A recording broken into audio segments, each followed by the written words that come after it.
The following podcast will contain spoilers, tangents, hot takes, and excessive foul language. Viewer discretion is advised. Enjoy the show.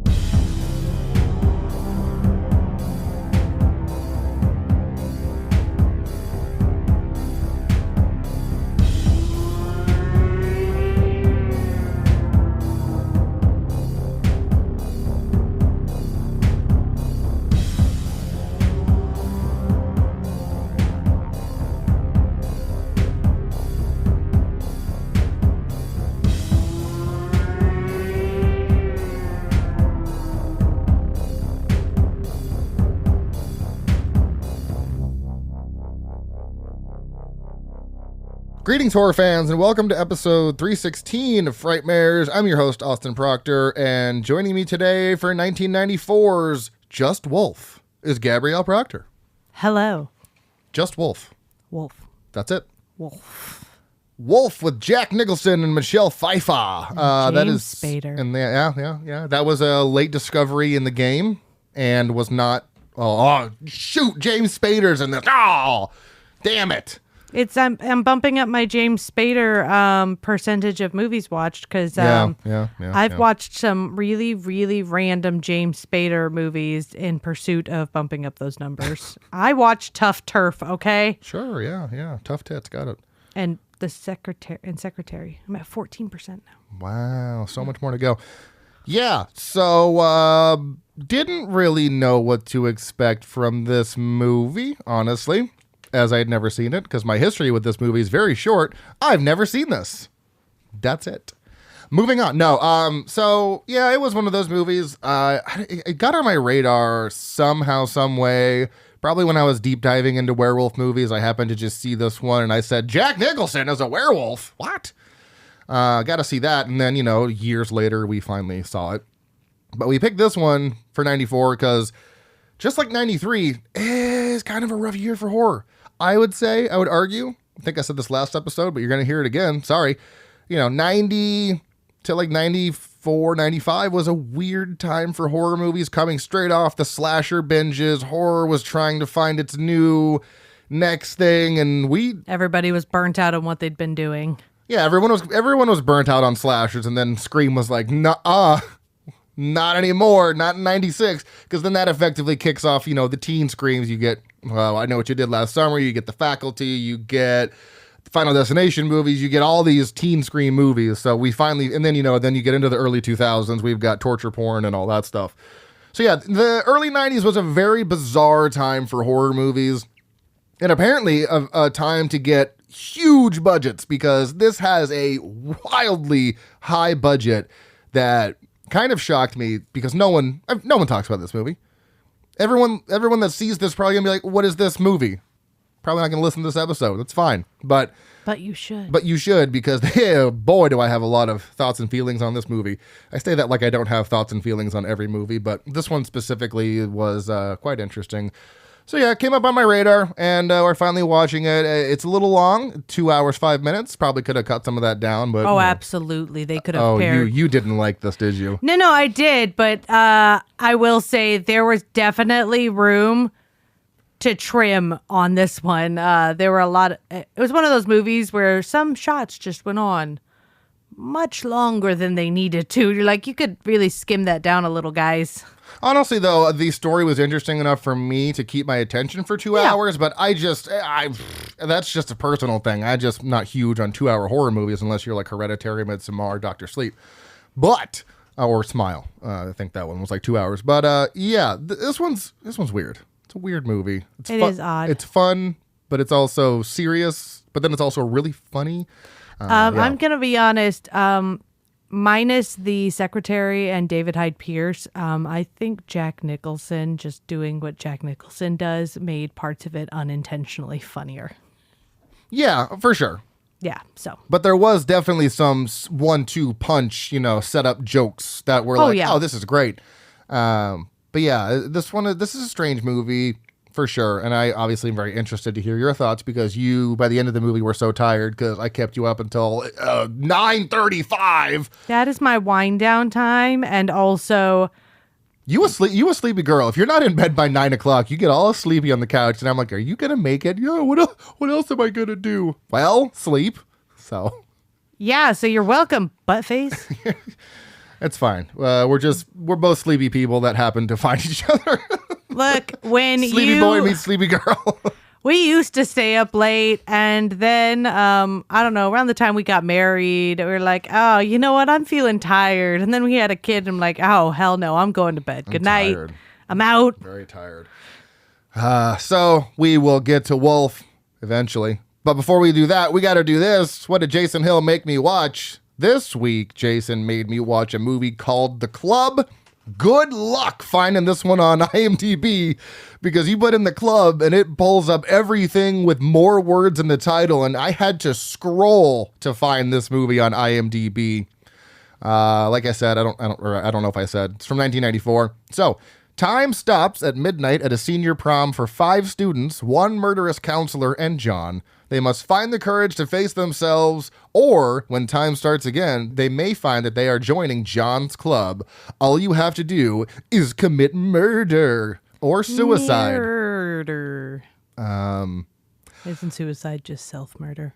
Yeah. So, first of all, who's having prom in a mansion like this? It is like a old English giant mansion. Who's having a senior prom? I'm convinced in mansions like this. I'm convinced no one in Hollywood has actually been to a school dance, because you Except always for the see people them. in Cary.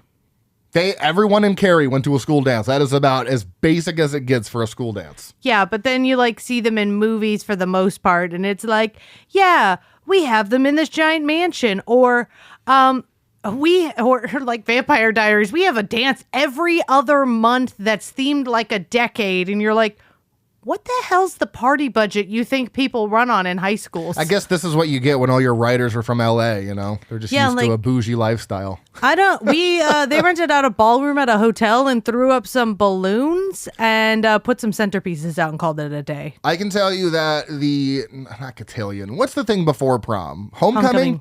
I went to that in 9th grade, and we had it at the Hard Rock Live.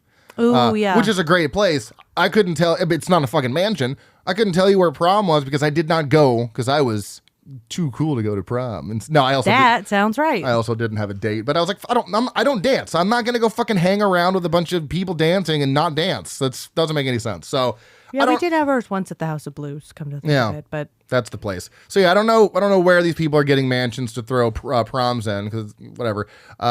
This movie also starts off with a very persistent man trying to force himself on his date. Not fun. Didn't like that. And then we also learn that a teacher had raped a student, and then that happened. I'm like, there's a lot of rapey elements going on here. I'm not a fan of this. And then the rapey teacher tried to force himself, I think, on the same girl that the other guy was. And I was like, he was clearly an adult and she's in high school. I was like, this is Jason. What are you doing to me? This is very rapey. That was not the end of that. Oh boy. Yeah. So there was more sexual adventures later, which weren't fun. Had some really good wonky Gumby type CG. It's not Gumby, but it's that type of CG back in the 90s where it was basically like they were just stretching things, you know? Yeah. Yes. It was so great. I was like, oh, I love this. Classic.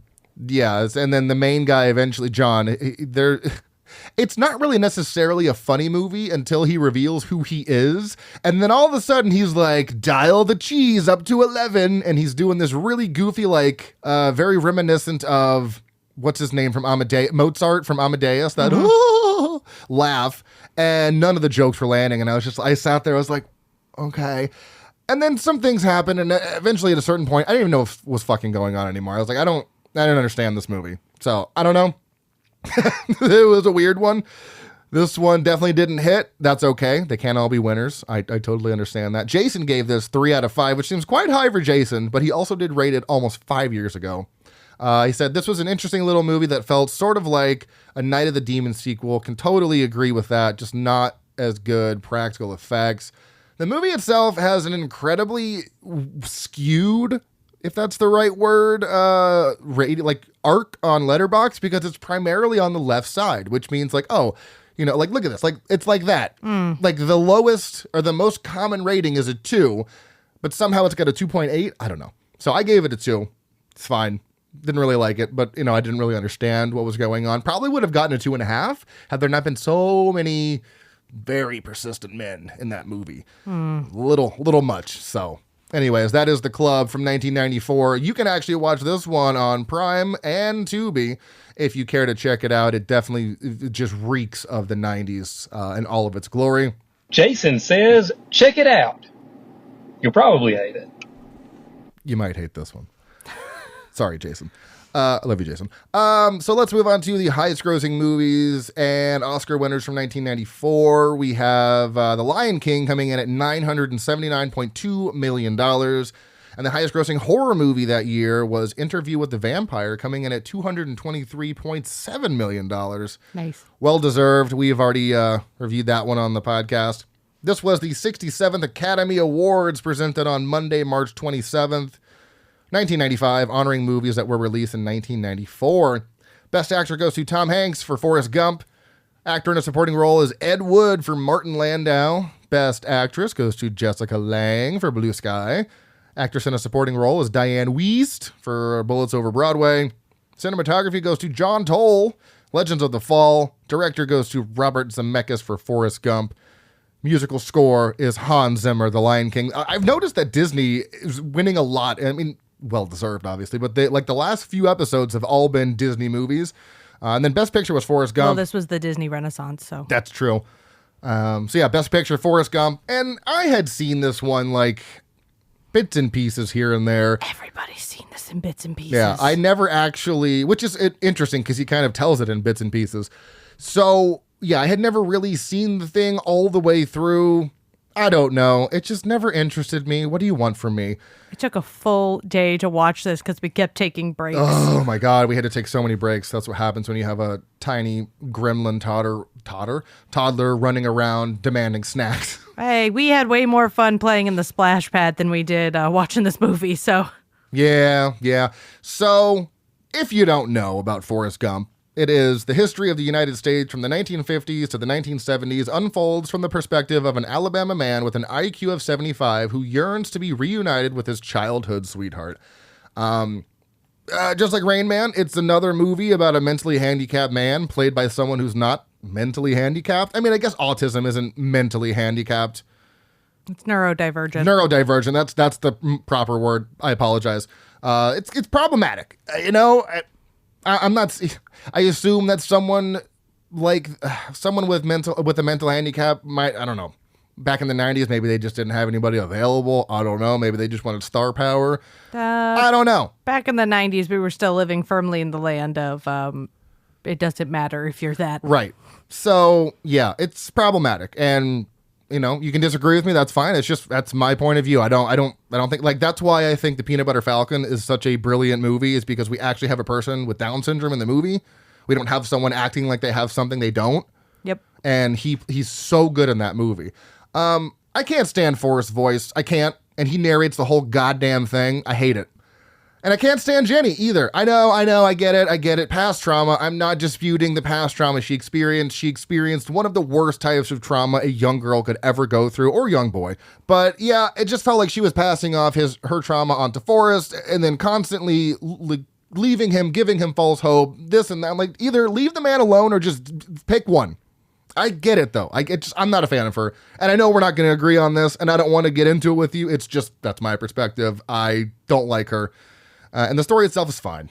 I don't know. It's a standard recounting of someone's life, and I don't particularly find it engaging at the end of the day. But apparently the Oscars, one, they love Vietnam movies, as we've seen in the past, 25 years, starting in 1975 up till now. And they also really love a movie where someone is recounting their tale, Amadeus. And there was another one of someone just retelling their story. So Dances with Wolves. Yeah. So yeah, I can see why the Academy likes this. I can see why people like this. I just feel like I don't think it's a particularly good performance. I don't know. I don't think it's Tom Hanks at his best. That's for sure. Yeah, Tom Hanks still has that star power, though. Right. And I don't think it was poorly filmed. I just think there's some things about it that are just like, looking at it now, it's fine. Yeah, it's fine. Like, it's fine. It's not bad. Yeah, Forrest is almost a non-committal kind of character because the entire movie is just him existing in spaces and agreeing to do things, and that's about it. He pretty much is just bopping around at life, and then you've got his love interest as a woman who can't find her way, who's struggling, who repeatedly tells him to leave her alone. Even if she does love him, she can't love him, and he doesn't get it because he can't get it. And you're just like, okay, then. Yeah, it's fine. Like there's no real chemistry with him and anybody else. He just kind of exists. You know what? I'll take that back. The only chemistry that I felt on screen was with him and Bubba. That was, I love them together. I was like, I could listen to a podcast where these guys fucking ramble all day. And it's exhausting to hear people just be shitty to him because he has a mental deficit. Well, yeah, because like you said, back in the 90s, we were living in that time. Yeah, and so everyone is calling a man that is actually stupid because he has an IQ of 75, which, I mean, you're not smart. Everyone's calling him stupid to his face, but he brushes it off because I don't think he really gets it. Yeah. So I just don't, calling someone who actually just has a mental handicap stupid is like, this is just like throwing salt on a wound. So, whatever. It is very well shot. I mean, it's Zemeckis. Zemeckis has a flair to it. But yeah, I don't really care about anybody. I really don't. Not that I don't care about Forrest. Like I don't like to see. It's like I would go to war for him because like don't talk down to this man like this. But I also just don't really outside of that. Forrest would be sitting on the porch in Alabama still through the entirety of this film had no one ever asked him to do anything. Right. Oh, you wanna? You're good at running. Do you want to go to college? Okay. Sure. Do you want to join the army? Sure. Do you want to get a shrimp boat? Sure. Like. If no one asked him anything, no one asked him to play ping pong, any of that, he would still be sitting on the fucking porch. Yeah. So it's fine. I don't know. I gave it 3 out of 5. Like I said, it's the movie itself is a great quality and very well done. So my review is I'm pretty sure the bus driver in this movie is a vampire because she didn't age a day. So that is Forrest Gump. That's actually streaming on Paramount, I believe. I think that's where we watched it. Yes. Has a 4.1 out of 5. Sure. 2 hours, 22 minutes. Whatever. Anyways, let's move on to the IMDb Roundup. This is Wolf from 1994, released on June 17th of that year in the U.S. Rated R for language and werewolf attacks. Specifically werewolf attacks. The most violent attacks. of attacks.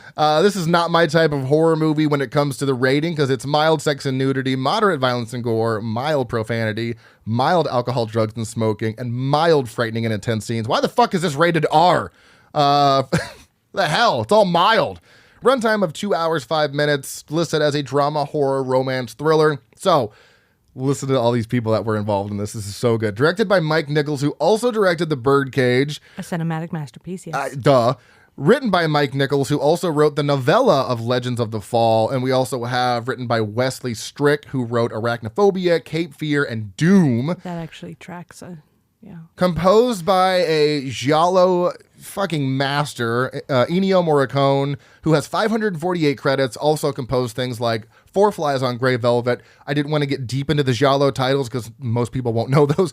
He also did The Thing and The Hateful Eight. Cinematography by Giuseppe Rotuno, who also did the cinematography for Popeye, The Adventures of Baron Munchausen, and Sabrina. Oh, yeah. Movies. Yeah. Edited by Sam Osteen, who also edited Rosemary's Baby, Chinatown, and Amityville 2, The Possession. Starring Jack Nicholson as Will Randall. You might know him from a little movie we did at the beginning of the year called The Shining as Jack Torrance. Michelle Pfeiffer as Laura Alden, who was also in Batman Returns as Selena / Catwoman.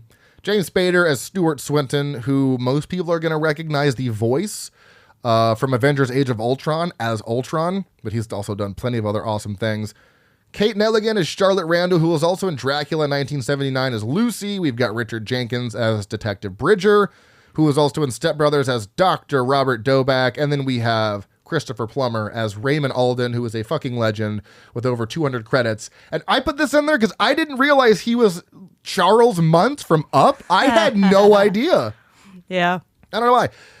Speaking of the high budget from earlier, $70 million on this, grossing 131. It's not bad, but I don't know where did they throw money down the toilet? Because 70 million seems wild for this. Yeah, was it to rent the properties? Yeah, and the horses? Because it wasn't for the makeup effects. Hey, no, not in a bad way, but they're not $70 million makeup effects. Yeah, The Howling was made on a few million, and we got insane werewolf transformations. Where we didn't get one in this, so that's weird. Yeah, I was expecting Spoiler some alert. like American Werewolf type shit, and we got nothing. Maybe that was intentional. Maybe because the makeup artist Rick Baker, who also worked on The Howling and American Werewolf in London, was like, I'm never going to top what I did. Let's not try. Or maybe they were just going for more of a Wolfman thing, which is fine too. Fine. But they should have probably been slightly clear about that. Yeah. This movie was filmed in Lancaster, Culver City, and Los Angeles, California, Hyde Park and Long Island, New York, and Buellsgore, Vermont. You can watch this on Pluto TV. Movies that came out around the same time. We have The Crow, Beverly Hills Cop 3, The Flintstones, Speed, The Lion King, Forrest Gump, and True Lies. I've seen 5 of those. The Crow, The Flintstones, Yep. The Lion King, Yep. Forrest Gump, and True Lies. Yep. Dumbest IMDb summary ever. Publisher Will Randall becomes a demon wolf and has to fight to keep his job. Not wrong, though. Yeah, it's just too short. So, anyways. It's very to the point. Anyways, this is Wolf. A wolf bit me. I don't think so, Will. You weren't there, Ralph. Not all who are bitten change. There must be something wild within.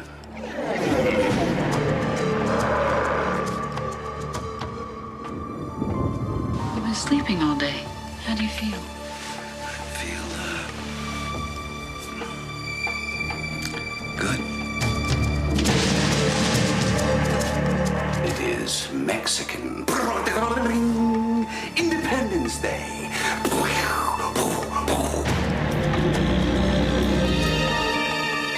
I never thought I'd meet a good man who looked at me the way you do. You don't know I'm a good man. You crazy? No. I'm just marking my territory. We got 5 new murders. What is there about a full moon?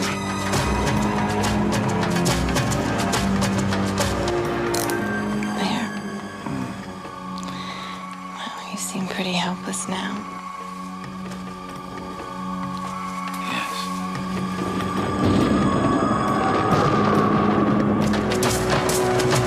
Power without guilt. Love without doubt.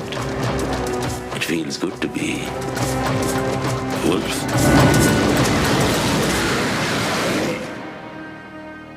Don't look so scared.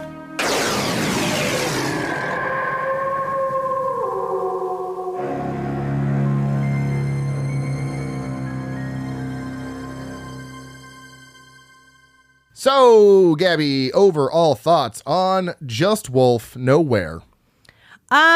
I thought it was really interesting. I mean, the way they showed his progression was really interesting. They stuck really tight they were very tight on the lore, and stuck really closely to that. They did not get into big details, which was interesting. I will say they spent a very long time on the business deal side of this film. Which was fun and all, because watching someone screw over someone that screwed over them is always amusing in films. I feel like we could have pared it down a little. They also, I mean, like, they kind of brought up some things that didn't really that felt like they were leading somewhere that went nowhere. And Show your work. Like what? Okay, so when we have now established that, werewolf, the wolf transformation can be transferred via bite. You and I have a discussion. Oh, hey, Jack Nicholson bit James Spader earlier in the film. Wonder if that counts this early on. And then you see James Spader acting all shifty and sketchy when he finds out about the contract, and trying to figure out how to finagle the job back to him. Mm-hmm. Okay. Christopher Plummer explicitly states that Jack Nicholson can name his successor no matter what, and also that his successor is going to be David Hyde Pierce's character. Mm-hmm.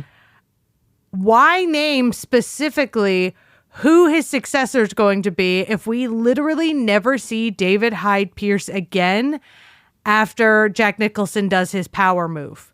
He's not in the rest of the film. Yeah. So it felt like he was insinuating that maybe he's going to kill David Hyde Pierce to make sure his backup isn't available because he's already named the successor. Yep.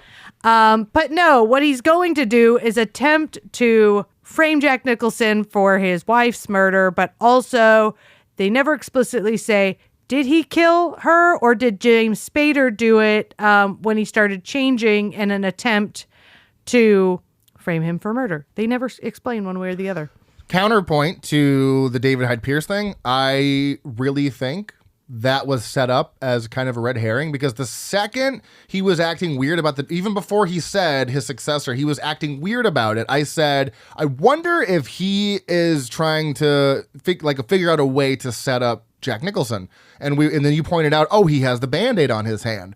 So I think that was entirely intentional to make your mind go one way, because then it goes the other way. Because I knew a twist was coming, and I thought it was going to be him killing David Hyde Pierce, so that way getting rid of him from being his successor. And then it goes to, oh no, he's telling the cops that Will killed his wife and setting him up for murder that way instead. And I was like, because you have to remember, at the end of the conversation, he said, well, if he's convicted for murder, then that contract is void. And he said yes. So instead of killing David Hyde Pierce's character, I don't think he really necessarily wants to. I don't know. They didn't really explain the lore of, can you control who you kill when you're under the guise of the wolf? Yes, they have some decision making, and well, that's the problem too. You don't really go ahead. No, so go ahead. I don't want to forget my thought. They never state did James Spader kill? I was getting there. Yeah. Okay. Go ahead. I was getting there. Don't worry. So yeah, I think that was a misdirect to get your mind going one way and then lead you another way, because I was expecting that to happen. And then when he is telling the cops this, you saw me, I was on the couch kind of like, comfy, and he's there telling the cops this and that. And I sat up in my chair. I was like, ooh, shit, this is a direction I didn't see coming. So maybe it was intentional. Maybe it wasn't. But then, yes, I almost weirdly kind of like the fact that they don't say, and this is where my opinions on needing explanation and not needing explanation are very skewed, because I need an explanation for Halloween, but I don't need an explanation for this. I know, why Michael kills, but I don't really care who did it either way, because both of them are valid in a sense, I guess, because Will's wife is cheating on him with James Spader. I mean, murder's a little heavy to retaliate that way, but justified, I think. Because she tries to get him back towards the end, and he's like, I don't think so. No. So he meant nothing to you, and you decided to defile our marriage multiple times over a man that meant nothing to you. So, whatever. If he had to kill her, or if he happened to kill her by accident, And if, what's his face in the movie, Stewart, did it as well, I mean, I feel like he's a little more unjustified because she didn't do anything to him. But yeah, I'm okay with not being explained. I don't know.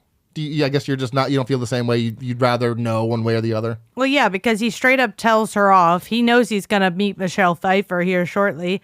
Mentally, Will's already moved on. He is already focused on Michelle Pfeiffer, and he's like, my wife's cheating on me, done there, and moved on. So it doesn't make sense for him to go after her and kill her when he literally said, get away from me and leave. I don't want to be around you. He was like, we're done. You don't do that if you're going to also then go chase her down to kill her later. Whereas James Spader could have killed her for framing purposes, right. Or also he could have attempted to get her back, attempted to use her further, and she could have rejected him. But we don't know. We have no idea what the hell happened to her, except that she died and was mauled. Hell, neither of them could have done it. She could have been attacked by a random dog in the park. I have a possible theory. Okay. that we're talking about this now. That is specifically related to this topic. It is theorized, because I read up on it, that did Michelle Pfeiffer's character ever actually get bitten? No, but that guy did explicitly state that you can either be bitten or the power can be put upon you, which I think is a really nice way of saying he banged it into her. So, well, yeah. I was going to say, because for some reason there was a theory that Laura was the initial wolf that bit Will, but I was like, because they don't ever show, I don't know. They show her with the eyes at the end of the movie, but like, how long has she been a werewolf? And how long has she been a wolf? I think since they banged, because but I think it's still early on, because remember him sensing things like heightened smell was extremely early for him.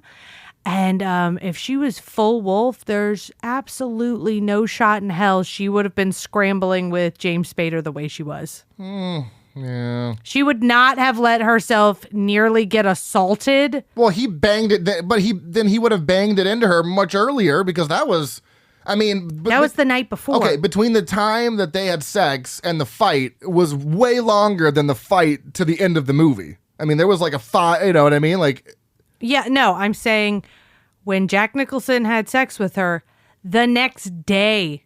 Yeah, maybe. It was literally like 24 hours later is when that occurred. Yeah, true. So it was still very early for her. So she probably didn't even realize what was going on. And Jack Nicholson had about a day or so's worth before he started having heightened smell. Yeah. Well, I don't know, because there's a shot that made me think of this, because when Will fights with his wife in the lobby of the hotel, Michelle Pfeiffer is there watching the fight unfold and sees all of this before she goes up to the room. So what's the point of showing that if it isn't to slightly hint at maybe she is the one who killed his wife? I don't know. To me, that's a way to establish that not only does she know he's married, but she heard the whole thing. So when the cops show up and say your wife's murdered, she's not like, oh my God, you're married. She already knows that he told her she was married. But she also knows the circumstances around it. Yeah, maybe. I don't know, because he said, you don't have to worry about me. I'm married at the very beginning of the movie. So but still, I think it really just eliminates the... She saw what happened. She knows that he's telling the truth about what happened with the cops. I don't know. So she's not questioning him. She believes that he's innocent. I don't know. I'm just thinking about it. I feel like that shot was meant to establish more than just that, because maybe, I don't know, maybe she killed him. Who knows? We got wildly on a tangent here, but that's fine. So anyway, likes and dislikes. Yeah, let's just go back over to that. Yeah, lots of stuff I liked about it. I didn't even get to my overall thought. Oh, okay. Go ahead. That's fine. I didn't have one. I forgot to write it down. Go ahead. I liked how they did the werewolf site, like heightened senses thing. I told you it reminded me of Cursed. I wish they had done a little bit more with the makeup. See, I still liked the Wolfman aspect of the makeup. And I thought some of the way they decided to shoot some scenes was cheesy.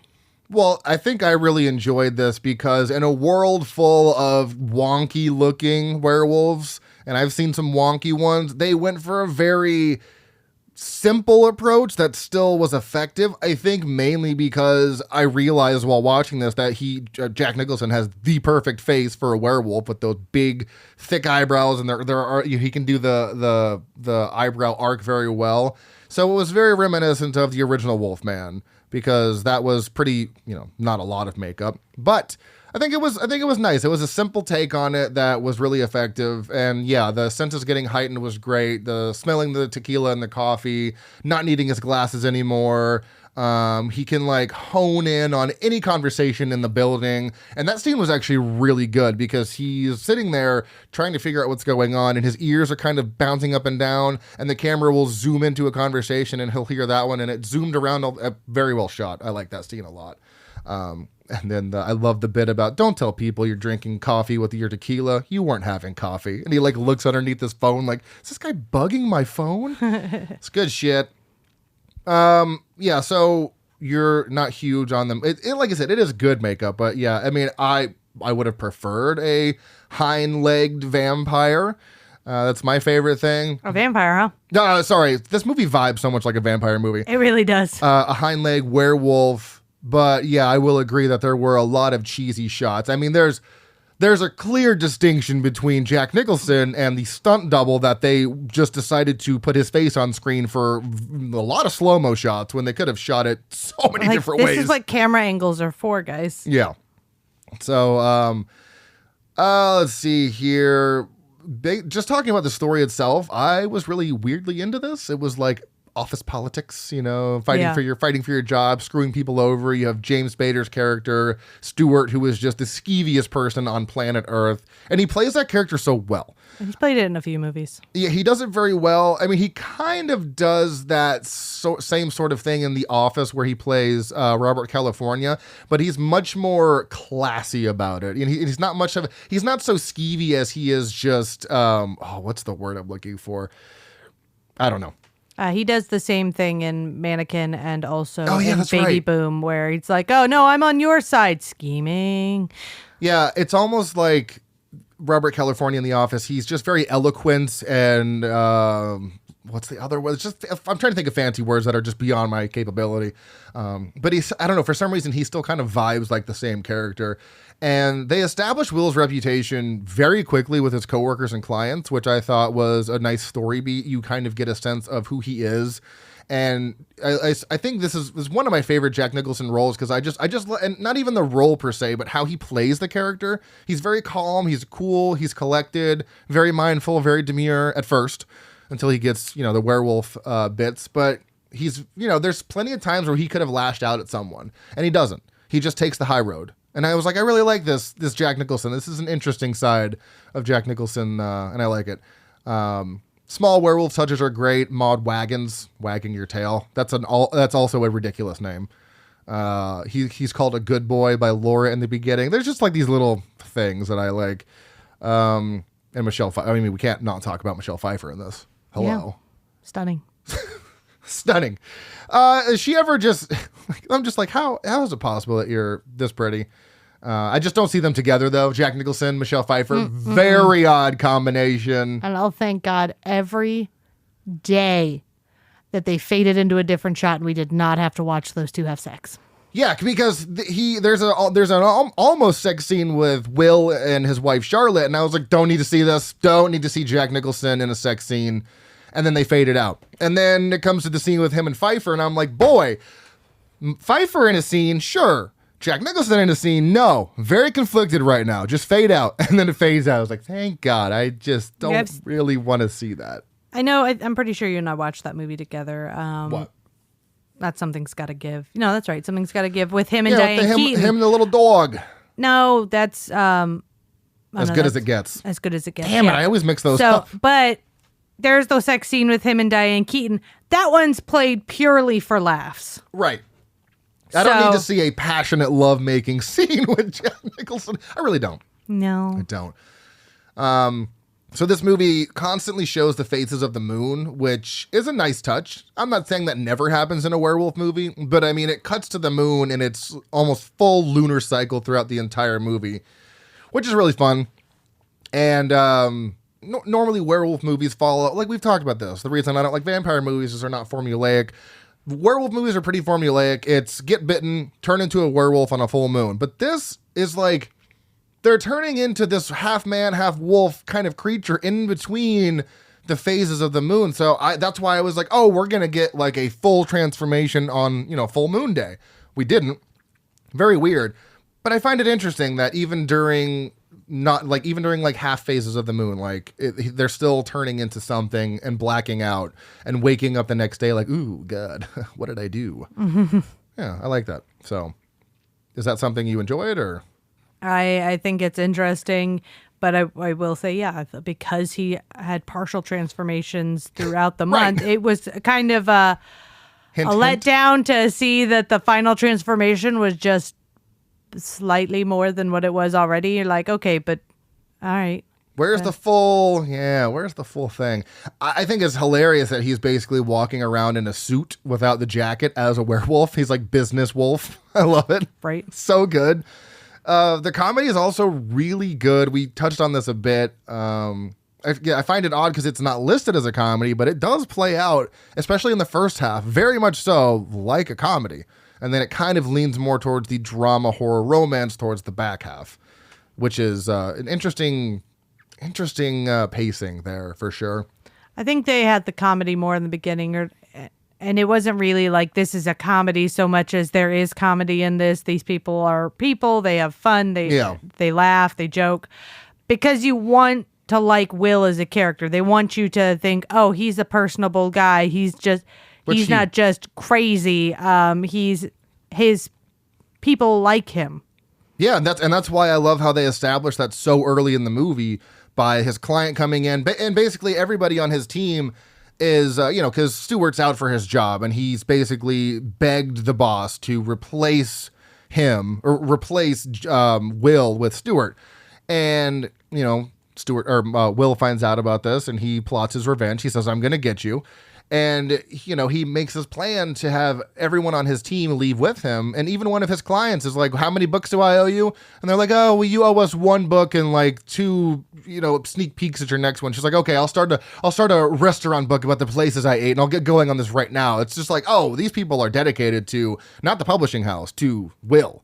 Yep. So I love how they established that, and I got an instant connection with Will. Like, wow, this guy is just a good guy, good vibes. He's a genuine person who just wants to.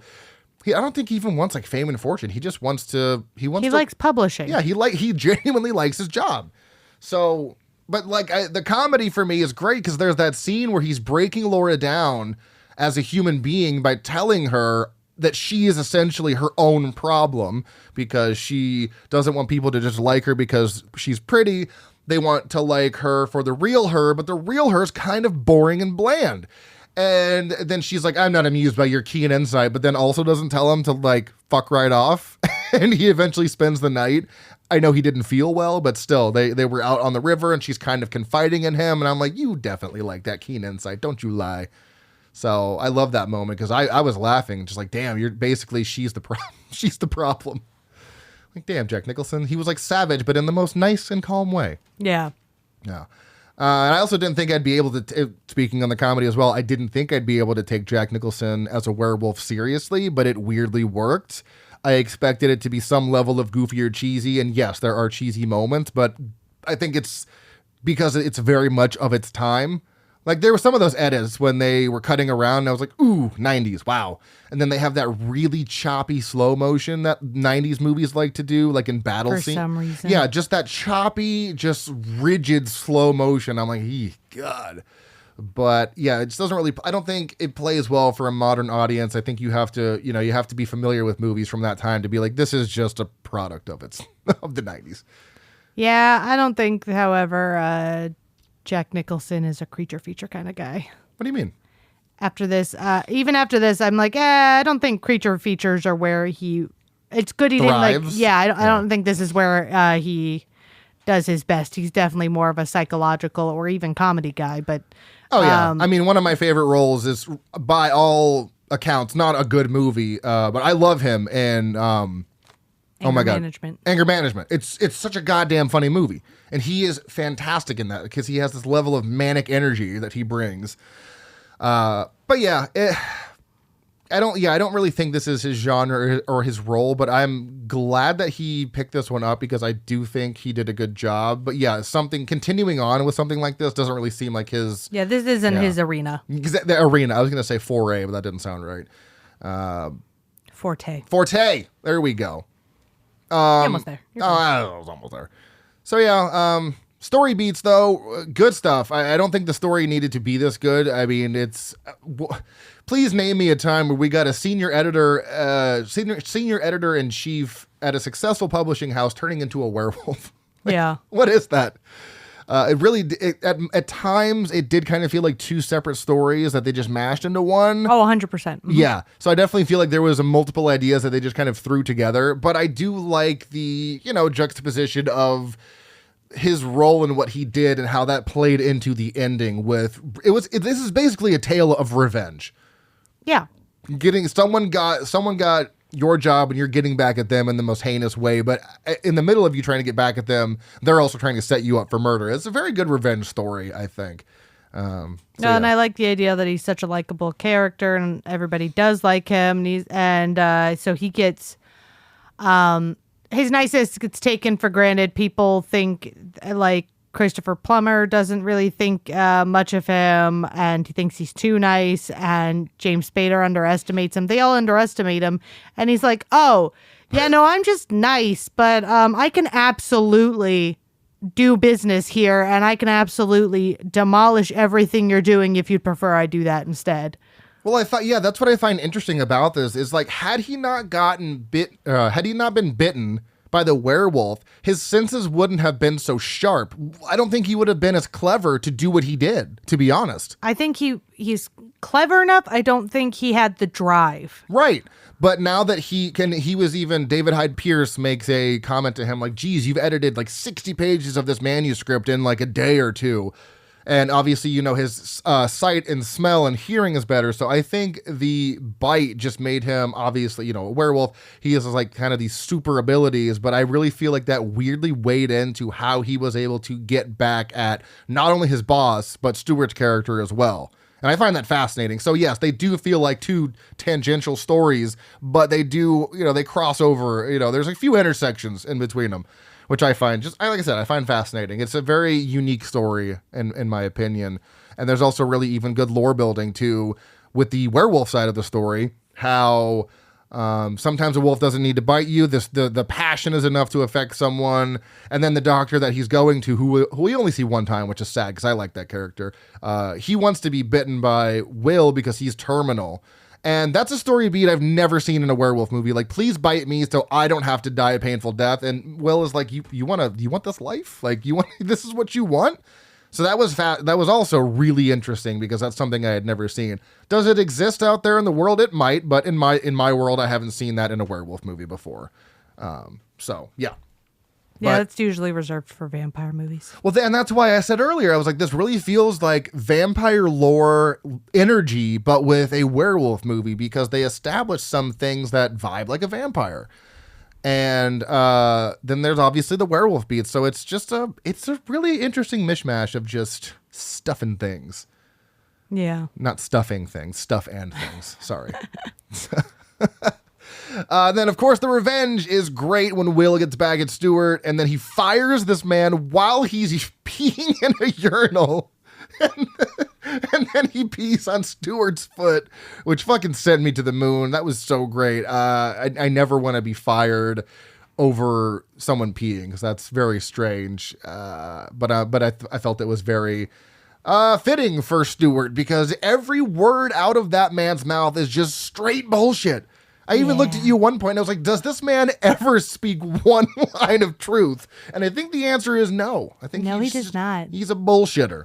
So, there's one more thing I was going to say. Then the last thing I was going to say is the dynamic between Will and Laura is interesting towards the end, especially because she clearly wants to be with him, but then gets very skittish when Charlotte is murdered. And it seems very apparent that Will did it on a blackout, but I don't know if she's skittish because she's afraid. And this is why I'm theorizing that maybe it was her, because is she afraid because of what Will might do to her, or the fact that she might have done it because she doesn't remember where she was last night and doesn't want to say anything? I don't know. Since they don't explain it, there's no answer. So I'm just trying to come up with, I'm like scratching the bottom of the barrel here. I think she's scared because the wolf talk that she had been going back and forth with him on, it's one of those things, I'm changing. Okay. Mm-hmm. Yep. Sure. Now it's looking more like reality, and he might be crazy and also dangerous. And I think she's a little scared for herself, but when she runs into James Spader and he does whatever in God's name he was doing in the police station, where he's like sniffing her and getting very close to her face, she's like, oh no, this is real. That was a great scene because he's just like bug-eyed, sniffing her, and you're like, buddy, you gotta You're like in her face. you gotta tone that down. And so then I think at that moment is when she's like, oh, okay, yeah, something else is up here, and we need to go. I think now that's where she kind of realizes maybe it's not Will, maybe there's something else going on, but either way, danger. I'm in danger. But I remember on the way back to get Will, she calls an airline and starts making plans to get out of there. I was like, don't leave now while Will's in the middle of this murder investigation, because that'll seem like he very clearly did it, but okay. Anyways, anything else you liked specifically with the movie here? I already said my likes. I said anything else? No. Just double checking. My dislikes I've already gone over. I think we've gone over both of our dislikes at this point. Yeah. The weird slow-mo scenes, the clearly obvious stunt double, and then falling victim to the 90s editing style. Yeah, and the shots. plot lines that kind of got picked up and put down. I will actually say, as an added plot line that got picked up and put down, mentioning you have a brother who died from schizophrenia and suicide.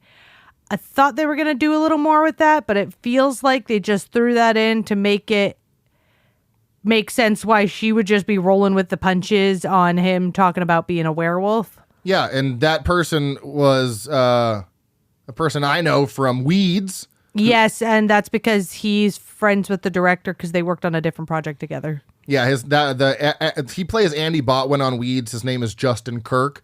But I was like, hey, are we going to get to see Andy from Wheat? No, just his picture. Oh, okay. Got it. I thought there might be flashbacks or something. I don't know. Hot take for me is I do really feel like this is an incredibly strong movie, but it doesn't necessarily fall apart. It's got a lot of elements to be an incredible movie, but there's just missing, it's missing a transformation. It's missing something. It's not the story is not, tight enough. I don't know.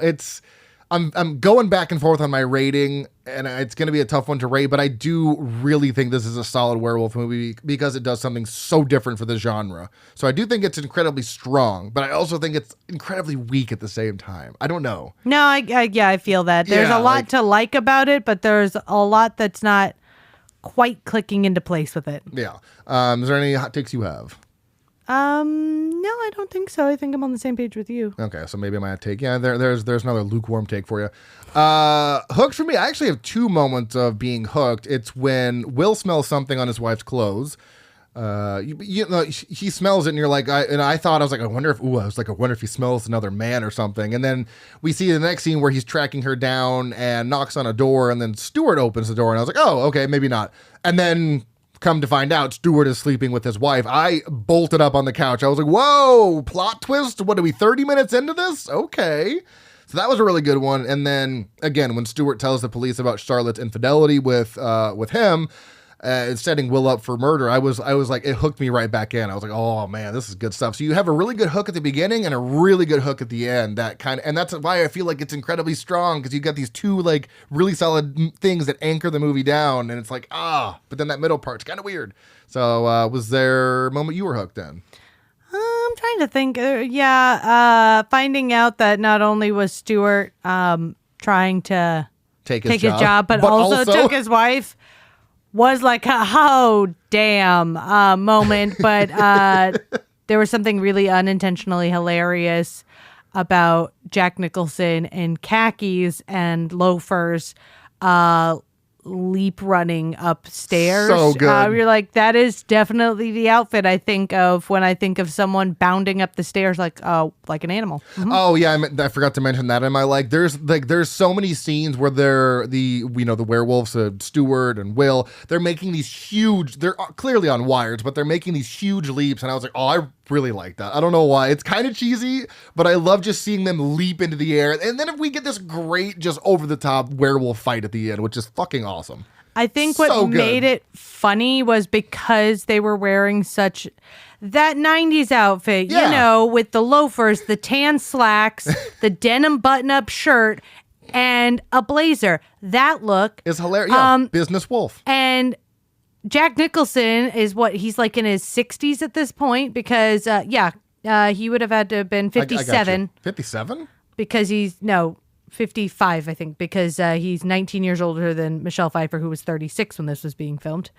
So he's in his 50s, wearing this outfit, doing these little leapy bounds. Yeah, 56, yeah. Leapy bounds. Which is just hilarious because not one thing about that outfit says dangerous. No. It says man in the 90s, and That's why which makes it funnier and harder to take it seriously because that's not the wardrobe. Also, whoever picked Michelle Pfeiffer's wardrobe for the end scene, really you had to go with a skirt that couldn't, like a skirt with her shirt tucked in, so it's just flopping layers everywhere. Like you could have put her in some pants. I have some trivia on something that she was supposed to wear. Yeah, I saw that. Okay, but well, the people listening haven't probably.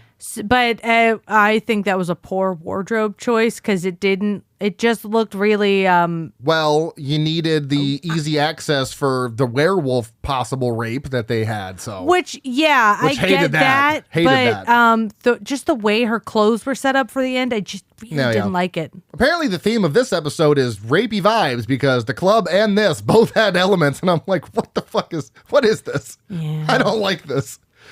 For me, I was never necessarily lost. There are some, slower moments that could have been cut, but nothing necessarily that took me out. I guess the only thing that I was really upset about is not getting a transformation. Like it's a werewolf movie. You're supposed to do that. But again, they were doing something different. So, is there a specific moment that actually takes you out of the movie where you're like, I don't know about this? In the midst of the business dealing side, I was starting to get a little tuned out with like, okay, can we... I really found that to be so much fun. Which would have been fine. I think it would have been more interesting had the movie been focused on that. Yeah. But because it was a werewolf movie, I'm like, we are spending a lot of time in negotiations, guys. Yeah, they really could have made two separate 77-minute movies. They really could have. I don't have this is like the first time I think I've ever not had a horror moment. There's not a lot of horror moments in this. No, and even the ones you really see, you don't see much of anything. Yeah. So there's really not... I got nothing. A lot. I did like when he pulled the fingers out of his pocket. That was great. And they're just like, oh, that's weird. Why do I have this? Oh, no. Human fingers. Murder. Favorite kill for me is George getting run over. Oh, that was so just good. So ridiculous, though. When he goes, you just see him go under, and you're like, ooh, I don't think George is going to make it. And then you can see when they cut to a shot of Stewart inside the car, you can see him in the background, just he flings out from under the car. You're like, ooh, damn. Yeah, that's actually a really good example of where they could have pared it down. We didn't need you to repeatedly tell us the guy at the gate's name was George. We didn't really need to connect with him as a character. He still could have been someone who died, and it would have had the exact same amount of impact. Yeah. Just like the Christopher Plummer coming over and telling Michelle Pfeiffer, oh, George and Pat are dead. And we're both, and you're like, who the fuck is Pat? And you're like, that's the other security guard that got killed. Who the hell is this guy? But yeah, they really said his name once, and you're just like, I didn't actually need names. They could have said 2 security guards got killed. Same amount of impact. I feel like Pat was on screen more than George was too. I feel like Pat had more interactions with Michelle Pfeiffer's character anyways. Yeah, same amount of impact. They didn't need to have names and or screen time to make those hit the same. Favorite character for me is going to be Lauren Alden. It's Michelle Pfeiffer. She's a slay and will always be my favorite character. Even if she's the bad guy, I don't care. Always going to be my favorite. So that's the correct answer. That is the correct answer.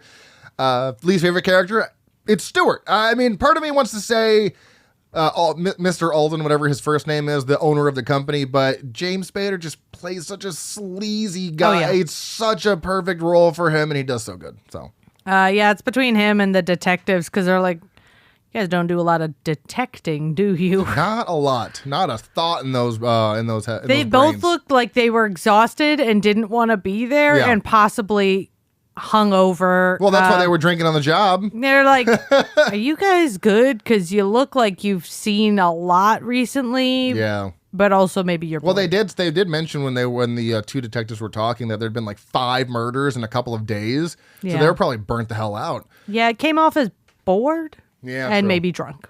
Well, Michelle Pfeiffer does say, "Oh, you guys want another vodka tonic?" And they're like, "How the hell does she know we was drinking? We were drinking. We was drinking. We was drinking." And my favorite line is when Will calls Gary, and he's like, "Gary, don't tell people you had tequila with your coffee this morning because you didn't have coffee." Great. That was good. Love it. Favorite line from you?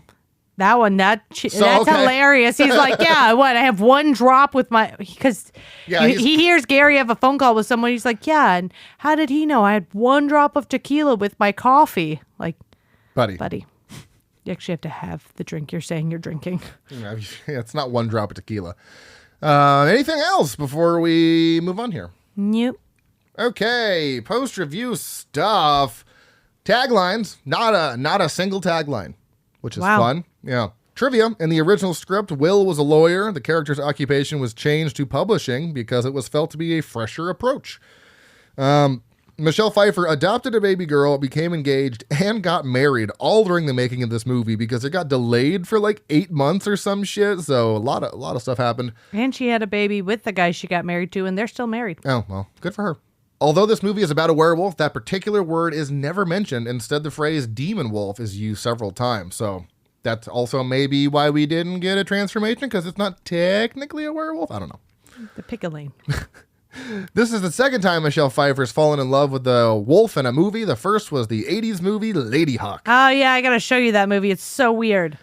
And yeah, there's a common fan theory that Laura was actually the wolf that bit Will in Vermont. I need people to show their work. And the legendary Bradbury building stood in for Will's publishing house because both you and I were like, what is this place? Yeah, and I went and looked it up. Was this built for what is happening? Goofs, nothing again. Rated 6.3 out of 10 on IMDb, 3.0 out of 5 on Letterboxd. Has a 62% on the tomato meter and a 43% audience score. What did you give this? I gave it a 3.5. Then I feel valid in my 4-star rating. Then I'm going to keep it at 4. All right. I was expecting a 3 from you, because if you said 3, I was going to be like, all right, 3.5, because usually I'm like half star ahead of you on most reviews or most ratings. Yeah, so, 3.5 feels high for me. All right, don't change it now. You don't unjustify what you just justified. So yeah, I gave it a 4, just shy of a slap. Similar movies according to Letterboxd, we have The Wolfman, Curse, The Descent, Sleepy Hollow, and The Wolfman. The Descent is weird, but sure. A little bit, yeah. It's the only one that really doesn't fit. Because there's a werewolf in Sleepy Hollow, right? No. Oh, but that vibes. Yeah. Vibes. Similar movies according to IMDb, we have The Witches of Eastwick, The Wolfman, 2010, Hoffa, I guess Jack Nicholson was in that, The Crossing Guard, and Man Trouble. You finally got some reviews, and I'm so proud of you. They're probably going to be all the same ones that I got. But that's why I brought like 7, so... I'm not going to do them all. I bring extra, I bring extra. So okay, 2.5 stars from David Horwitz. Finally, a movie for guys like me, classic horror fans who are passionate about the minutia of 1990s publishing world. 3.5 stars from Patrick Williams, or Willems. Sometimes the only way to get ahead in the publishing world is to use your new wolf superpowers to crush your enemies. 3 stars from Chris Feel. They just let them make this. Good for them. Good for them. It's true, though. Like, what the hell? Who is like, yeah, this needs to be seen. 3 stars from David Sims. If I was a wolf man in the 90s, I too would wear a nice jacket and walk around NYC growling at people. Oh, good precursor to mine. 3 stars from Zara Gwynn. Wouldn't be surprised if someone just followed Jack Nicholson around and filmed what he did on a day-to-day basis. 2.5 stars from PD187. Hollyweird made all these 90s huge budget horrors, and now they're less remembered than Jack Frost and Ghoulies 3, Ghoulies Go to College. By the way, this cost $70 million. Nice. Anything else? Nope. Last one here, because this one's really good. 3 stars from Mike Jen. I was the guy in charge of scaring the horses during this movie, and buddy, let me tell you, I was busy. I knew you'd get a kick out of that one. Follow us on Facebook, Instagram, TikTok, and Slasher app at Frightmares Podcast. Our email is stayspooky@outlook.com. You can also follow me personally on Letterboxd at Dr. Proctor. You are Watson LMP 90. Booyah! Next week, John and I will be back doing Tales from the Crypt Demon Knight from 1995. So until then, stay tuned and Stay spooky.